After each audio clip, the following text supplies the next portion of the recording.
Hello everyone. आज हम structure का प्रोग्राम करने वाले हैं।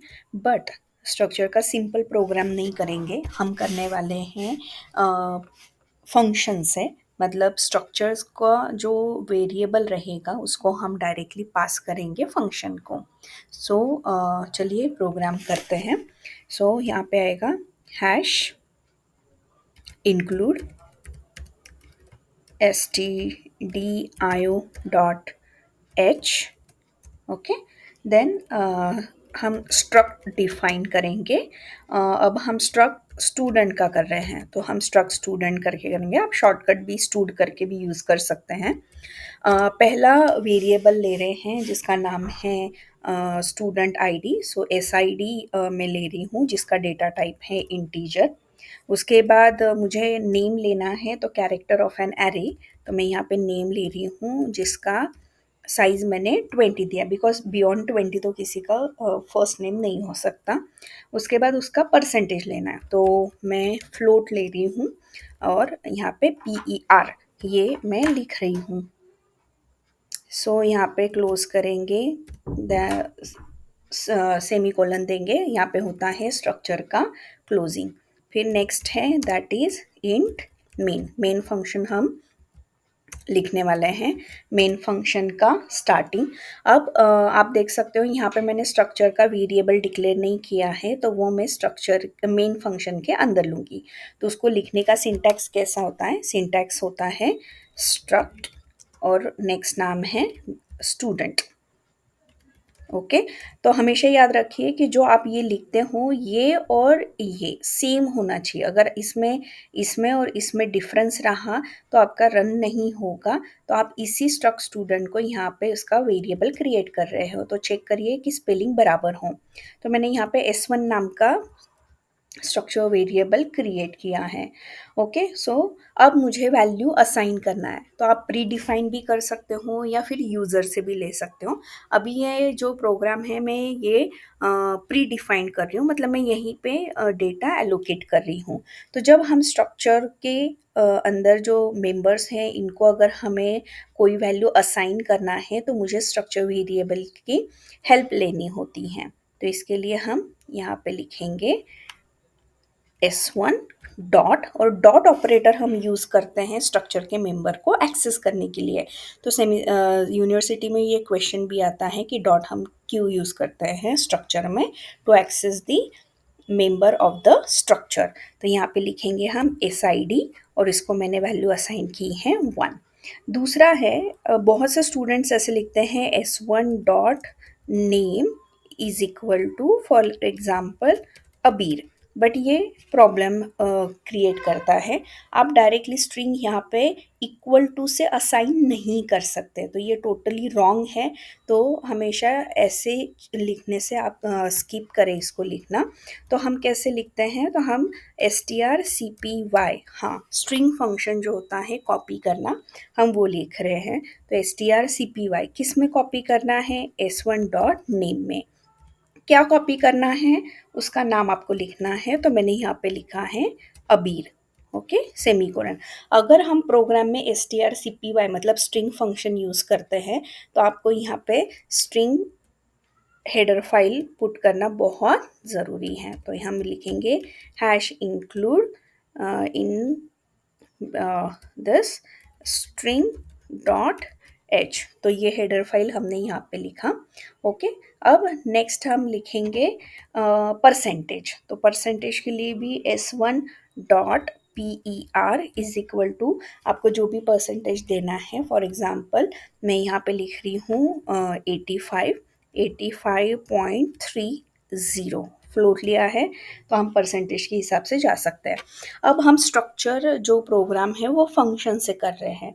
तो S1 के SID में 1 है, S1 के डॉट नेम में हमने अबीर कॉपी किया है और S1 के परसेंटेज में हमने ये परसेंटेज सेव किया है। अब ये सारा हमें फंक्शन को सेंड करना है। तो फंक्शन का नाम अगर मैंने लिया तो मैं लिख रही हूँ दैट इज़ डिस्प्ले। किसको आपको सेंड करना है? फंक्शन को। फंक्शन का नाम क्या है? डिस्प्ले। ये यूज़र डिफाइन है, आप आपके हिसाब से कोई भी फंक्शन का नाम लिख सकते हैं। क्या सेंड करना है? That is this three things. तो हम ये डायरेक्टली S1 को सेंड करेंगे। इसमें भी दो टाइप हैं। अब हम डायरेक्टली स्ट्रक्चर वेरिएबल को सेंड करेंगे, उसके थ्रू हम ये सारा डेटा सेंड करेंगे। तो यहाँ पे आपको लिखना है S1। Okay, then bracket complete. यहाँ पे मेन फंक्शन को कंप्लीट किया। अभी मेन होने के बाद हमें ये जो डिस्प्ले है इसको हमें एलेबरेट करना है। इसको हम एलेबरेट करेंगे। अभी कॉल बाय वैल्यू कर रहे हैं, कॉल बाय रेफरेंस नहीं, वैल्यू है। तो यहाँ पे हम लिखेंगे दैट इज वॉइड डिस्प्ले। यहाँ पे भी स्पेलिंग चेक करना है कि दोनों के फंक्शन के नाम आपने सेम लिखा है क्या। अब जब वो S1 को यहाँ से मेन सेंड करेगा तो डिस्प्ले को नहीं पता है कि S1 क्या है। तो S1 क्या है? It is nothing but structure variable of struct student. तो हमें यहाँ पे भी लिखना पड़ेगा दैट इज स्ट्रक्ट स्टूडेंट, और यहाँ पे लिखेंगे हम S1। ओके, फिर अभी यहाँ से अभी 1 अबीर और 85.30 यहाँ पे फेच हो गया है S1 में। आप यहाँ पे नाम चेंज करना है तो कर सकते हो आप। तो यहाँ पे मैं नाम चेंज कर रही हूँ, दैट इज सपोज स्टूड। तो ये भी अलाउड होता है। क्यों? क्योंकि हमें डेटा से वैल्यू, जो वैल्यू है वो हमें चाहिए। तो यहाँ पे हमने यूज़र डिफाइंड फंक्शन में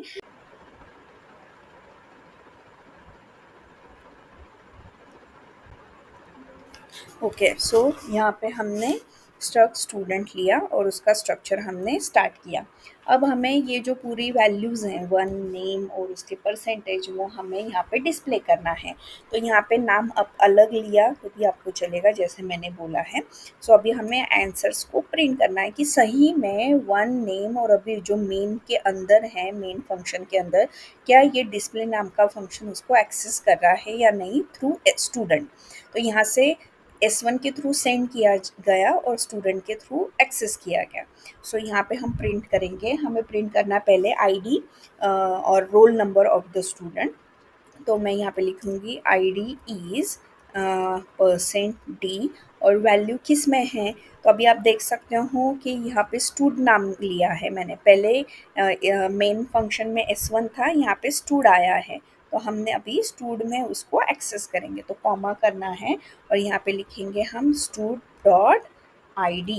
अब आप बोलोगे कि मैडम ID भी तो हमने मेन में लिखा है, पर आप देख सकते हो मेन से पहले हमने ये स्ट्रक्चर किया है, तो ये ग्लोबल यूज़र डिफाइंड फंक्शन है।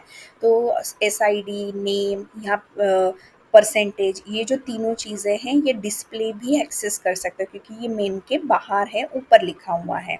यहाँ पे स्टूड डॉट SID लिखेंगे। ओके, क्योंकि हमने SID डिफाइन किया है ऊपर।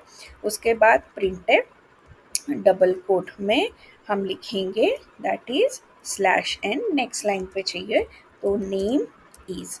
अब नेम इज %s क्योंकि स्ट्रिंग है।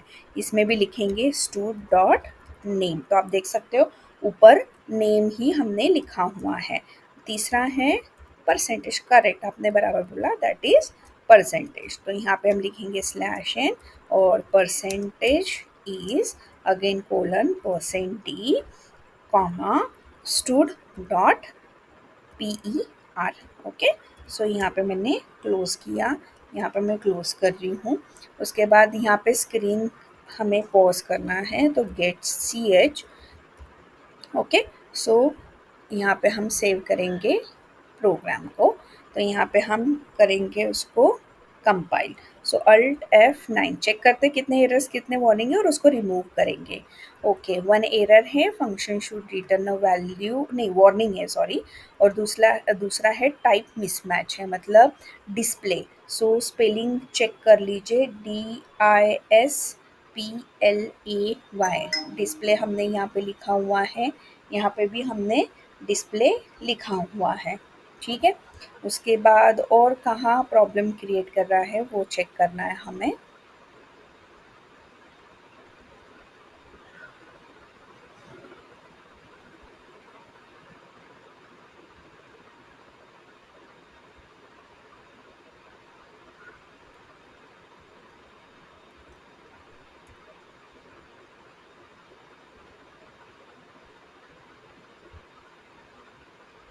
रीडिक्लेरेशन है।